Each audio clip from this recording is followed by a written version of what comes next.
It is not important to write a very good answer, it is important to write a right answer. जो पूछा गया है बस वो लिखना।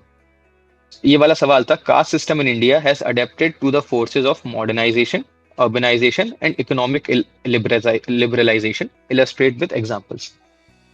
आप बहुत तरीके से सोचते होगे इस आंसर को। बस मेरा क्या सोचना होता है कि इसमें पूछा है कि कास्ट सिस्टम अडेप्ट हो चुकी है, modernisation number one, urbanisation number two, economic liberalisation number three. Right. बस मुझे इन तीनों पार्ट को एड्रेस करना है। तो मैंने एक कहीं मॉडर्नाइजेशन का डब्बा बनाया होगा, फिर नीचे एक अर्बनाइजेशन की हेडिंग बनाई होगी, एक इकोनॉमिक लिबरलाइजेशन की हेडिंग बनाई होगी। सब में दो दो तीन तीन पॉइंट लिखे होंगे। एक बहुत राइट। अच्छे अच्छे एग्जाम्पल जो मेरे को समझ में आते हैं वो मैंने लिखे होंगे।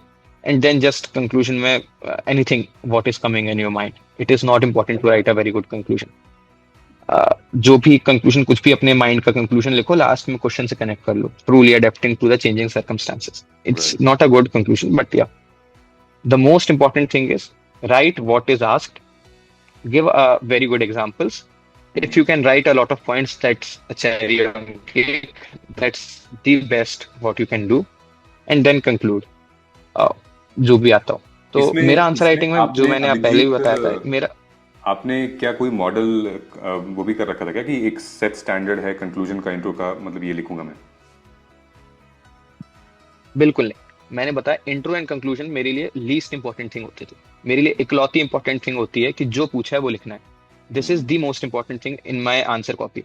कोई इंट्रो कंक्लूजन बहुत ज्यादा नहीं। जैसे अभी हड़प्पा वाला भी क्वेश्चन है कि throw a light on socio economic and religious life of Harappan people with reference to archaeological evidence. Hmm. इस पे मुझे क्या करना है? सोशल एंगल बताना है, इकोनॉमिक एंगल बताना है, रिलीजियस एंगल बताना है हड़प्पा का, और साथ में एविडेंसेस देने।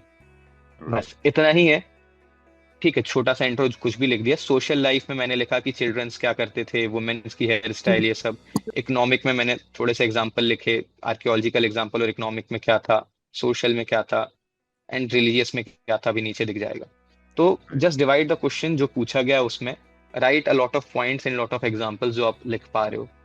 हम्म। नहीं लिख पा रहे बहुत अच्छे एग्जांपल तो भी चल जाएगा, but write a lot of examples, points, छोटे छोटे डायग्राम्स बना दो, and then conclude with anything.